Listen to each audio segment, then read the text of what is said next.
Da importância da classificação no primeiro do grupo, né, direto para as oitavas de final da Sul-Americana, do planejamento até agora. Você rodou bastante o elenco, hoje você usou praticamente força máxima, e se o jogo, pelo menos, pareceu fácil para quem assistiu. Eu queria que você falasse sobre isso. Boa noite a todos. Eu acho que o mais importante de tudo foi a nossa classificação. Esse era o nosso objetivo, de passarmos para a próxima fase em primeiro lugar. Senão nós teríamos mais 2 jogos e o desgaste já é grande. Começamos bem, tivemos um primeiro tempo muito bom, dominamos praticamente o nosso adversário, conseguimos fazer os 2 gols. E sofremos um pouquinho no segundo porque tiramos o pé do acelerador, coisa que eu não gostei. Eu falei com os jogadores no vestiário que isso não pode acontecer, porque um jogo desse é muito perigoso. Se a gente toma um gol aí, ia tomar um sufoco e tudo poderia acontecer. Então nós tivemos a oportunidade de ampliarmos o placar, não fizemos isso. O adversário começou a gostar do jogo, começou a nos dominar. Ainda bem que nós não sofremos o gol, como já falei, porque senão a coisa ia ficar feia para a gente. Então, gostei do primeiro tempo, não gostei do segundo tempo, já conversei com eles. E agora é pensar no futuro. Colocamos hoje, mais uma vez, a força máxima, até porque a gente precisava do resultado. E domingo nós já temos mais uma decisão, né? Em termos de Campeonato Brasileiro. Nosso adversário jogou ontem, jogamos hoje, um dia menos para nos recuperar, mas faz parte, né, do calendário brasileiro. Eu acho que, como falei, o mais importante de tudo hoje foi a nossa classificação em primeiro lugar.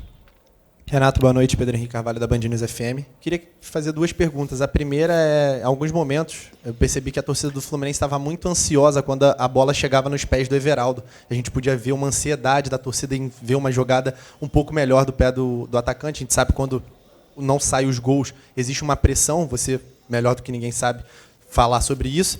Queria que você falasse um pouco sobre essa situação e sobre no final do jogo, a torcida do Fluminense falou muito, né, falando já sobre o Super Mundial e tal, mas eu não queria falar um pouco disso. Queria que você destacasse o que te chamou a atenção hoje no meio-campo do Fluminense, porque a gente viu muita triangulação. Se você acha que esse tipo de jogo pode ser favorável no Super Mundial ou não. Obrigado.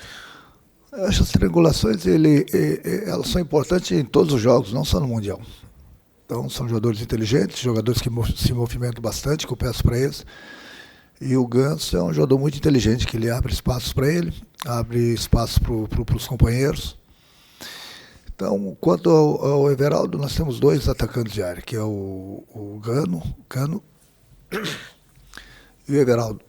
O Cano está machucado, a gente tem jogado com o Everaldo. O Everaldo, muitas vezes, ele não aparece para a torcida, mas ele aparece para o time. Ele tem feito, taticamente, boas partidas. E é difícil, é muito difícil um jogador entrar em campo sendo cobrado sempre pela torcida. No momento que ele acerta a jogada é uma coisa normal, no momento que ele erra é vaiado. A gente tem pedido para o torcedor não vaiar os jogadores. Acontece, mas acho que o mais importante de tudo é a confiança que eu passo para ele. Ele tem a confiança dos companheiros, como eu falei. Às vezes ele não aparece muito para o torcedor, mas ele aparece bem para a equipe, e é isso que é importante. Boa noite, Renato. Wilson Forte, da Central Fluminense. O Fluminense foi o único clube brasileiro a se classificar em primeiro na Sul-Americana. Isso, acho que naturalmente vai trazer um favoritismo para o Fluminense na próxima fase. Queria saber como você encara esse favoritismo que o Fluminense vai passar a ser considerado agora. E queria que você comentasse rapidamente sobre a situação do Keno, que é um jogador que tem ficado fora dos jogos. Se preocupa, se tem alguma previsão? O Fluminense, qualquer equipe não pode ser considerado favorito, independente da competição, seja Campeonato Brasileiro, seja Copa do Brasil, seja Libertadores, seja Sul-Americana. Nós passamos em primeiro lugar porque nós trabalhamos, fizemos as coisas certas e conseguimos o nosso objetivo, que era a classificação. Isso não quer dizer que as outras equipes que não se classificaram, de repente tem mais 2 jogos para se classificar, agora vem as equipes fortes da Libertadores que não se classificaram. Não existe favoritismo no futebol. Eu acho que, eu sempre falo para vocês, eu vejo todos os jogos, é só vocês assistirem todos os jogos aí. dessa competição, de outras competições. Quando eu falo que o futebol brasileiro está muito nivelado, é exatamente por isso. Um time de primeira tem dificuldade para vencer um time de terceira, quarta divisão. Entendeu? Ontem eu vi, não é que eu queira falar do adversário, mas ontem eu vi o Flamengo com quase 70 mil pessoas no Maracanã sofrendo. Entendeu? Então, a palavra favorito não existe mais no futebol. Ela não existe mais no futebol. Ela pode existir na cabeça de um ou outro jornalista que faz parte, na cabeça de um ou outro torcedor que faz parte. Agora, nós profissionais dentro do clube, de maneira alguma, não existe favoritismo. Até porque, eu falo, não tem uma equipe se destacando, atropelando todo mundo. Não tem mais, pode ver. Dificilmente você vê uma goleada hoje no futebol. Por quê? Porque está muito nivelado o futebol. Então, aonde que existe a palavra favoritismo? Não que você esteja falando, que você fez uma boa pergunta, mas não existe mais favoritismo. Esquece que não tem mais. Quanto ao Keno, ele vem tratando, ele vem treinando. Há uns dias atrás ele voltou para o campo, voltou a sentir. Eles estão tendo todo o cuidado com ele. Ele tem feito tratamento, voltou novamente para o campo. E agora vamos esperar a reação do corpo dele, né? Ele que vai nos dizer se ele está 100% ou não. A gente está tendo todo o cuidado com ele, tanto o departamento médico, como a preparação física, a comissão técnica. Ele que vai nos dar a resposta agora. Renato, boa noite. Leandro Quintela, Resenha Tricolor 1902 e Portal Netflix. Parabéns pela classificação, mas me permite sair um pouco da partida de hoje, pois considerando que estamos a 17 dias da estreia do Mundial e que este é o último jogo do Fluminense no Brasil antes da competição, vocês já estão pensando em alguma estratégia diferenciada para o confronto com o Borussia? Ou alguma escalação diferente, tendo em vista que este é um confronto diferente de qualquer realidade que a gente possa viver no futebol brasileiro, havendo uma clara disparidade competitiva entre as duas equipes? Obrigado. Olha, essa tua pergunta, eu poderia responder ela de várias formas. Mas eu queria que você me fizesse essa pergunta domingo, depois do jogo contra o Internacional. Com todo o respeito. O que eu tenho em mente, em termos de equipe, de mudança, não, é para o jogo de domingo. Você está me perguntando uma coisa que vai acontecer daqui mais de 2 semanas. A tua pergunta é boa, é lógico, é normal, mas eu, como treinador, eu sou pago para pensar. Então eu tenho que pensar no jogo de domingo, que é Campeonato Brasileiro. É mais uma decisão que a gente tem, são mais 3 pontos em jogo, entendeu? Aí sim, após a partida do Internacional, aí a gente começa a pensar no Mundial. A gente sabe que são equipes fortíssimas que estarão lá, mas o Fluminense também vai forte, pode ter certeza disso. Mas quanto ao Mundial, a gente começa a pensar a partir da próxima segunda-feira. Até lá, a partir de agora, a gente começa a pensar no Internacional. Boa noite, Renato, Fernando Silva. A partir dos 28 do segundo tempo, eu reparei você muito agitado no campo, cobrando realmente. 2-0 é um placar que você toma um gol, você já começa a ficar mais preocupado, mas ainda é um placar que dá para segurar ainda. E desse momento, até os 38, eu pude perceber os 10 jogadores no campo de defesa. Você acha que naquele momento ali, a equipe ficou ansiosa para poder, de repente, fazer os 3-0? Você acha que falta um pouquinho mais de tranquilidade nesse momento da partida? Principalmente em umas 2, 3 chances que o Fluminense teve nesse período para poder fazer o terceiro gol.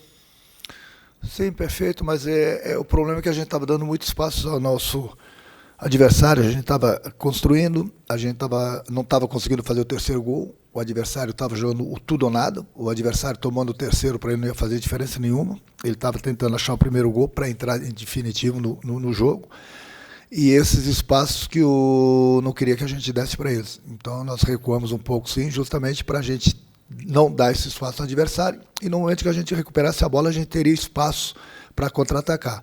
Foi a coisa que aconteceu nos últimos 2, 3 minutos, mas o meu time teve muito abaixo no segundo tempo.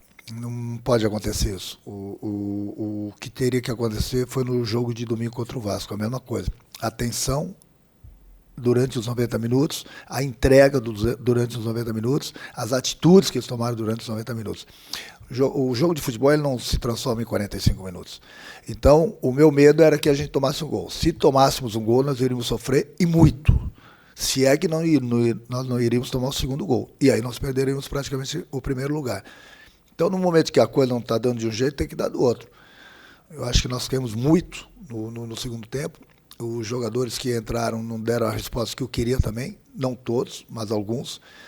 Então, a gente põe na conta, a gente pega esse segundo tempo como exemplo, que não pode mais acontecer o que aconteceu, e eu pego o exemplo do primeiro tempo e o jogo contra o Vasco. Essa é a entrega que tem que ser. Não pode ter uma entrega de 45 minutos somente.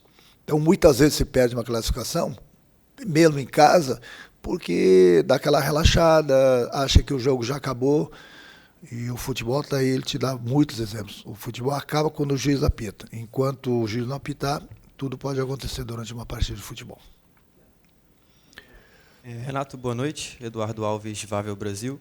Eu queria falar um pouco sobre o Martinelli com você. Para além do gol hoje, na minha opinião, fez um bom desempenho na primeira etapa.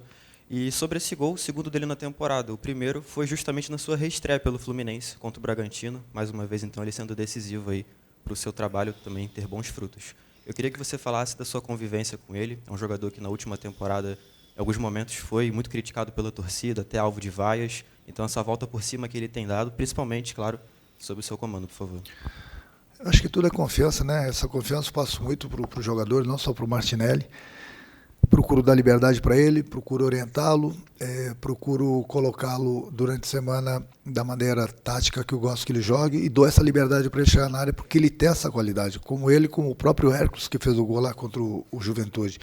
Então eles estão entendendo direitinho o nosso trabalho, é um garoto de Xerém, um garoto criado em casa, que tem um potencial muito grande, tem nos ajudado bastante. Então, é aquilo que eu falei, é fundamental sempre a conversa que o treinador tem com o jogador. Uma hora de dificuldades, é aí que entra o treinador, a experiência, passa essa tranquilidade para ele, passa essa confiança. Sob o meu comando, eu notei que subiu bastante produção, sim, não só pelos gols, mas é um jogador que tem toda a confiança, não só minha, mas da comissão técnica e dos próprios companheiros. Boa noite, Renato, tudo bem?